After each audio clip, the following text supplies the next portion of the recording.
On se retrouve pour continuer du coup la configuration de notre widget messagerie. Et là, on va vraiment rentrer dans le vif du sujet. Donc, on a fait la configuration de base au niveau surtout de la forme, etc.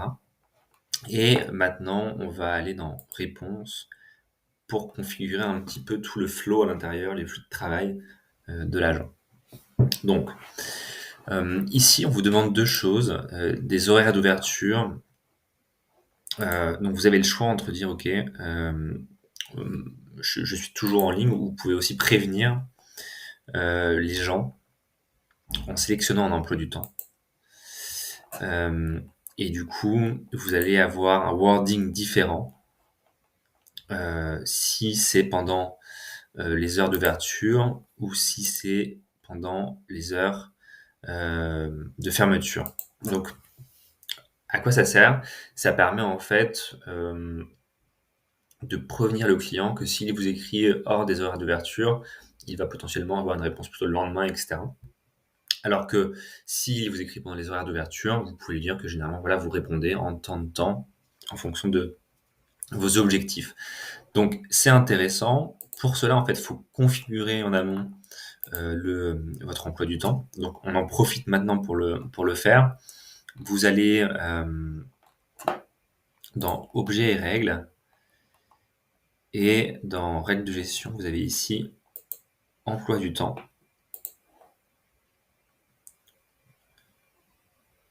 Qui devrait s'afficher. Donc voilà, vous l'avez ici, vous pouvez le renommer. Et en gros, vous allez ici décider des plages pendant lesquelles vous êtes ouvert ou fermé. Donc ça a son importance là, notamment pour la configuration du widget, mais ça a aussi son importance, on le verra dans un second temps, pour les SLA, qui sont les accords signés de votre service, où vous allez dire que vous vous engagez à répondre à vos clients en interne, à vos clients en temps de temps. Et on peut soit choisir des heures ouvrées ou des heures calendaires. Si c'est des heures ouvrées, on va se fier à cet emploi du temps-là. Donc vous pouvez très bien dire que voilà, vos agents travaillent de 9h à 12h30, vous avez une pause déj parce que il n'y a personne qui reste au service client entre midi et 2. Et c'est pas ce que je conseille forcément, mais c'est possible. Donc voilà.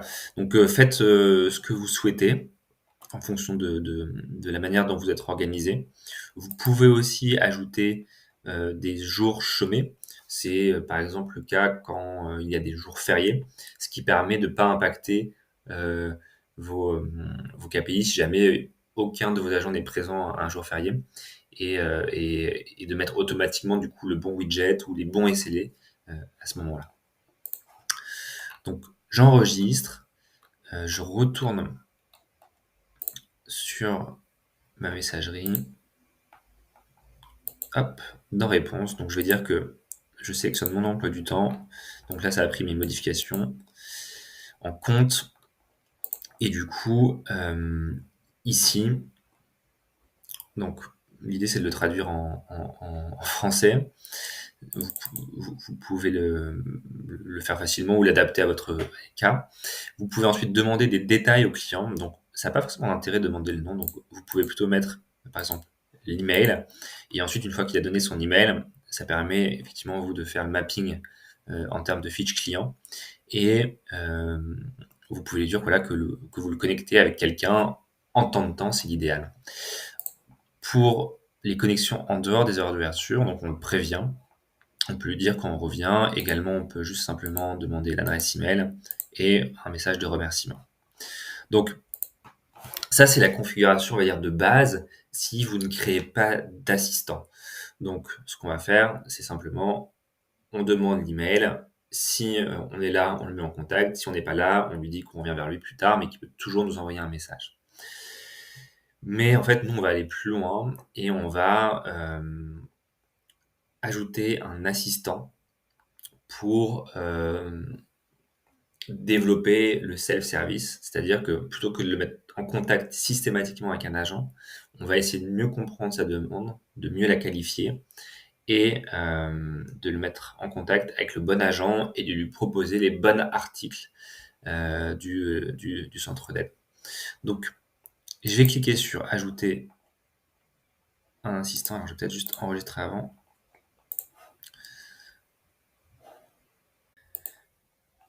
J'ajoute mon assistant. Donc effectivement, c'est bien que les clients sachent que c'est un bot et pas faire semblant que c'est quelqu'un, un humain. Donc on peut mettre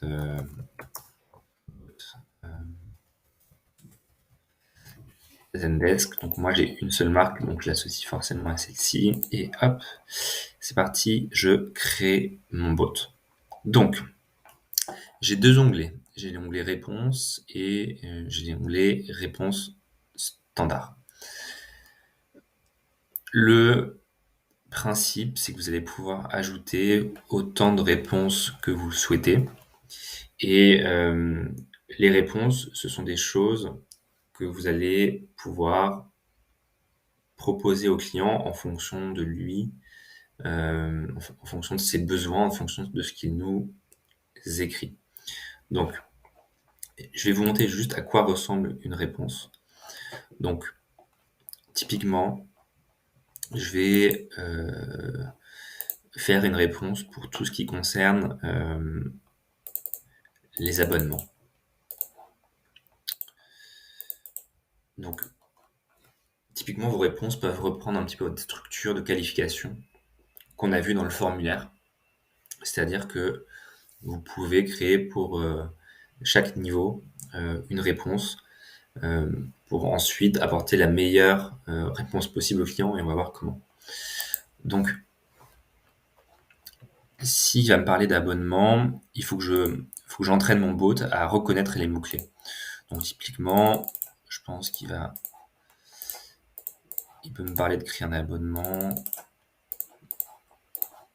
de voir un abonnement.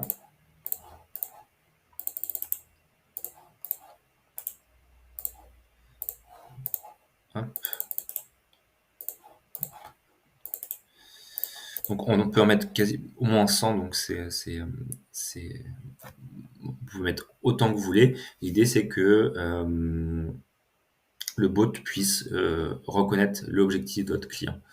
Il n'y a pas besoin de faire des choses avec des fautes d'orthographe, ça le bot le gère lui-même.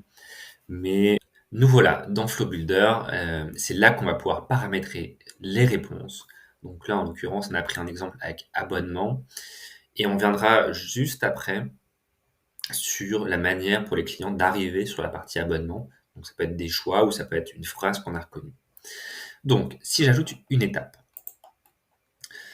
Une étape c'est quoi? C'est une série d'actions qu'on peut proposer via Flow Builder. Il y en a 8 exactement et on va passer en revue chacune d'entre elles.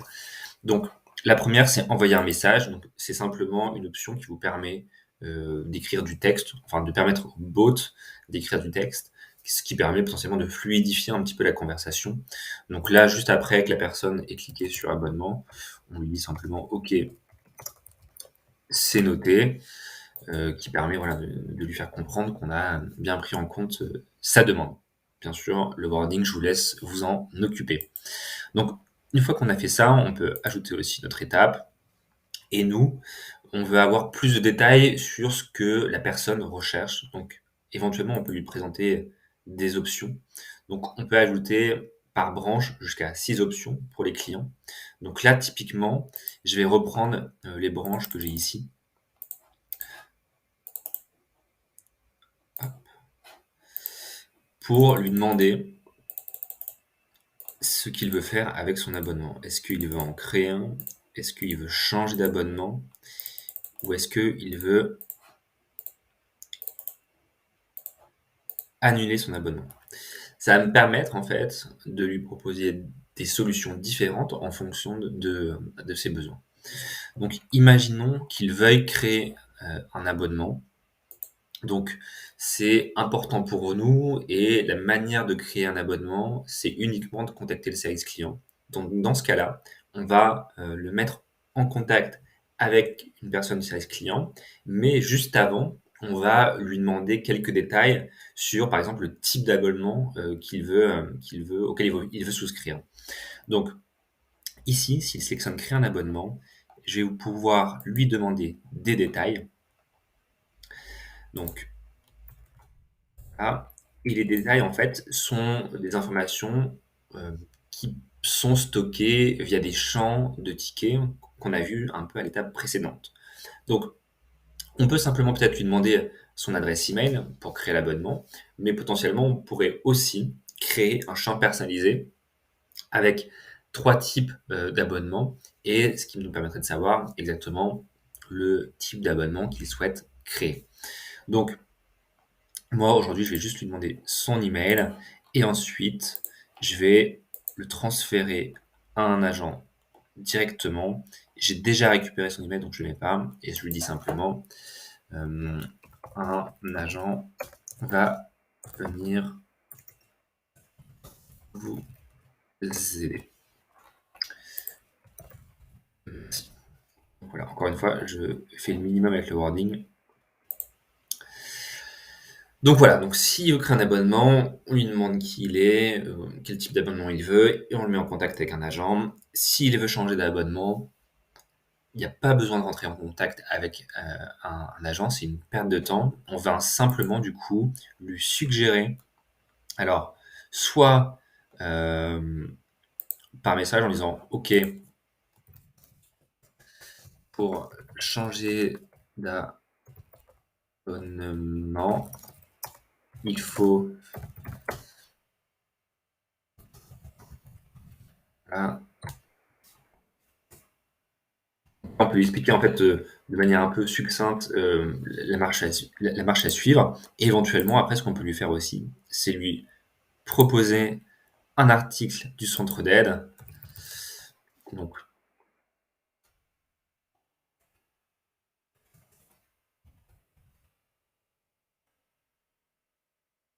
voilà, donc là on peut retrouver des articles du centre d'aide donc qui ont pas de sens, hein, encore une fois, mais on va mettre celui-ci. On peut en proposer jusqu'à 6.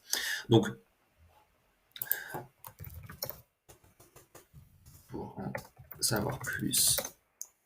Donc ce qu'on fait, il veut changer d'abonnement, on lui dit: «OK, pour changer d'abonnement, c'est à tel endroit» et après on lui suggère un article du centre d'aide qui va, aller plus en détail. On peut très bien dans l'article du centre d'aide avoir un GIF, une vidéo, donc on fait les 2 à la fois. Hem et ensuite, éventuellement, pour s'assurer que le client est satisfait, on peut, lui demander si la question a été résolue. Donc ça, c'est vraiment super. Donc, à la suite de ça, on lui demande si c'est résolu. Si c'est résolu, on va fermer la demande et si, c'est pas résolu, on peut alors soit lui demander de reformuler la question, mais pour moi, je trouve que c'est pas, l'idéal. Donc généralement, cette étape, je la supprime et je le mets directement en contact avec un agent en lui demandant, par exemple, son adresse email. Donc un agent va arriver. Hop, merci et j'enregistre. Voilà. Hem, donc on a fait toutes les étapes, il nous en manque 2. C'est qu'on peut créer aussi, des conditions d'horaire d'ouverture. Donc ça peut être intéressant de le mettre en amont des branches, ce qui permet en fait, de changer, les étapes que vous proposez en fonction de la disponibilité de vos agents. Donc typiquement, si, vous mettez en contact avec un agent, bah, si ouvert, on lui dit que OK, un agent va arriver dans les 10 minutes pour répondre à sa question. Si fermé, on lui dit d'écrire quand même sa demande, mais que par contre, on va lui répondre le lendemain. Donc, intéressant et je vous le conseille vivement pour améliorer l'expérience, utilisateur. Et ensuite, on a une dernière étape qui est un peu technique, c'est effectuer un appel API. Donc là, on peut, imaginer plein de choses en fonction des outils tiers que vous utilisez. Alors c'est une nouvelle fonctionnalité, donc je n'ai pas encore d'exemple, mais je vais essayer de faire des tests et de l'enrichir pour vous montrer les possibilités dans une prochaine, vidéo. Donc je supprime juste cette étape pour pouvoir valider mon bot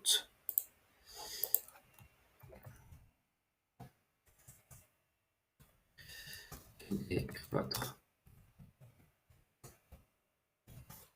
il manquait un petit wording. Du coup, on vient de voir comment créer, une branche de réponse avec Flow Builder. Vous allez pouvoir en créer autant que vous voulez. Il y a aucune limitation Et généralement, ce que je conseille, c'est de mapper vos réponses, par rapport aux raisons de contact qu'on a créées précédemment dans le formulaire pour vraiment essayer de couvrir l'ensemble des demandes clients. Ensuite, une réponse peut, soit vous pouvez rentrer vraiment dans le détail dès le début, en faisant une réponse par niveau 2. Mais ce que je vous conseille, moi, c'est plutôt de créer une réponse par niveau 1 et ensuite, à l'intérieur de ces réponses-là, créer un arbre, avec des options pour chacune des, sous-demandes ici et après, en fonction de ces demandes-là, proposer vraiment, le choix le plus adéquat. Donc soit d'être mis en relation directement avec un client, dans ce cas-là, demander des informations vraiment pour que l'agent ait tout le contexte. Sinon, proposer des articles du centre d'aide, si ça ne l'aide pas, le laisser rentrer en contact avec quelqu'un de chez eux. Ce qui implique, on le verra dans un second temps, mais de créer pas mal d'articles du centre d'aide pour vraiment privilégier le self-service. Donc, une fois que vous avez créé toutes vos réponses, on va, vous montrer comment le client peut accéder à ces réponses-là. Et donc, il faut aller dans réponse standard. Ça couvre 2 sujets, la salutation, qui est le début de la conversation, et le repli, qui est la fin de la conversation, si jamais le client ne suit pas les branches prédéfinies et qu'on trouve aucune réponse à ces questions. Donc, le message de salutation, on peut l'activer ou le désactiver. Moi, je vous conseille vivement de l'activer. Et on a un texte ici qui est préécrit. Bonjour, vous avez une question, je suis là pour vous aider. Et donc, en fonction de ce wording-là, bon, vous pouvez le changer. On peut lui proposer des réponses initiales. Donc, les réponses initiales, on va aller les chercher ici. Donc, on peut lui en proposer jusqu'à 6. Donc, typiquement, si vous avez 15 réponses, on va essayer de mettre les 6 les plus fréquentes. Ou sinon, vous pouvez aussi dire que vous mettez 6 réponses maximum et ensuite faire un arbre pour que tous les sujets soient représentés. Donc là, il y a parler à un agent. On ne veut pas le mettre dès le départ parce que sinon, ça ne va pas pousser les gens à faire le self-service. Donc, on va mettre les autres. Réinitialiser un mot de passe, la commande n'est pas arrivée ou le sujet d'abonnement qu'on vient de créer. Donc voilà, donc le client va voir ce message à l'entrée. Il va pouvoir cliquer soit sur la commande n'est pas arrivée, soit réinitialiser le mot de passe, soit abonnement. Et une fois qu'il va cliquer là-dessus, il va rentrer dans l'arbre qu'on a créé. Après, c'est possible que le client ne veuille pas cliquer sur une option, mais qu'il écrive une phrase parce qu'il estime que sa problématique est peut-être urgente ou que ça ne correspond pas aux réponses qu'on lui a proposées. Dans ce cas-là, il faut cocher cette petite case-là qui permet en fait de recommander des articles du centre d'aide de manière dynamique. Donc, il va écrire une phrase et proactivement, on va aller chercher le meilleur article pour résoudre sa problématique.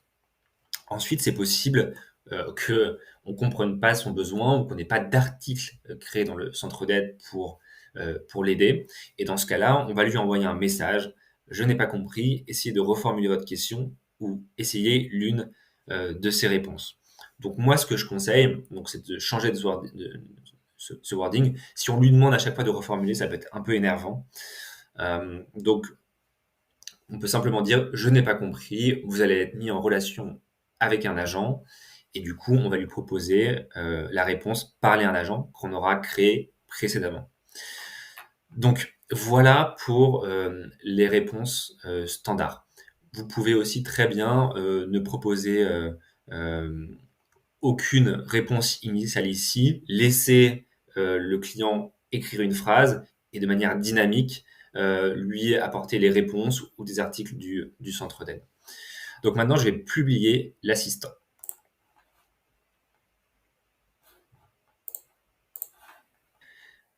Voilà, l'assistant est publié et donc maintenant on va aller le tester. Donc pour cela, on retourne dans la partie messagerie ici et on clique sur tester maintenant.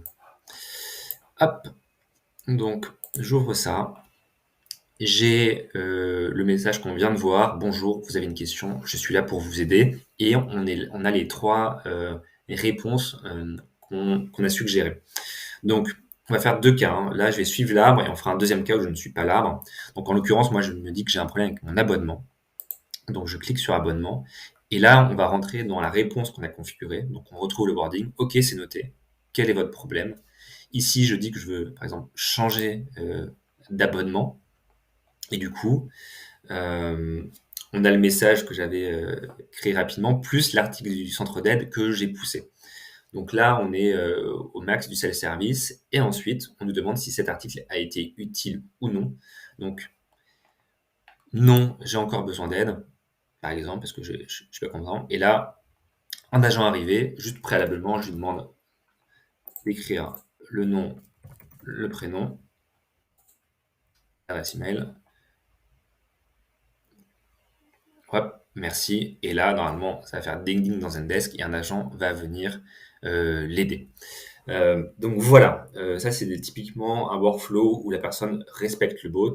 Et là, on va renchaîner avec un workflow où la personne ne va pas respecter les options qu'on lui propose.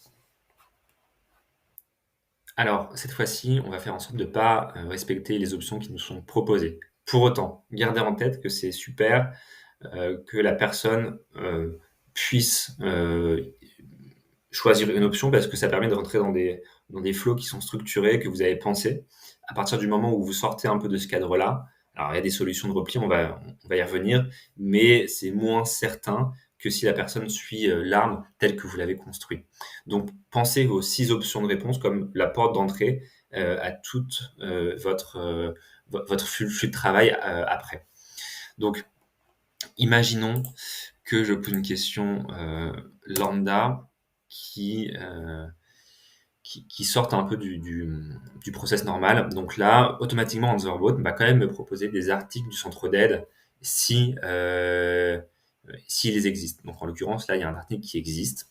Alors, petit bémol ici, mais ça va évoluer dans les semaines qui arrivent. On ne propose pas à la suite de cette recommandation d'article, soit de contacter un agent si on n'est pas satisfait, soit de dire qu'on est satisfait suite à cette recommandation. Mais ça va changer. Ensuite, je peux dire c'est pas possible, je ne demande pas ça. Donc bref, quelque chose qui sort complètement de l'ordinaire. Et donc, dans ce cas-là, le bot va dire, OK, je n'ai pas compris, essayez de reformuler votre question ou parler à un de nos agents. Donc, ça permet d'avoir une solution de repli, une porte de sortie. Donc là, je vais cliquer sur parler à un agent et je vais être mis en relation avec quelqu'un. Donc là, je lui demande des infos, à vous de voir ce que vous voulez lui demander. Donc, voilà pour les cas lorsque le client sort des options. Mais encore une fois, les options, c'est clé, donc pensez-les bien. Généralement, ça reprend en fait vos raisons de contact, le premier niveau des raisons de contact. Et, euh, et, euh, et après, tout se passera bien. Donc voilà pour les flots de réponse de la messagerie.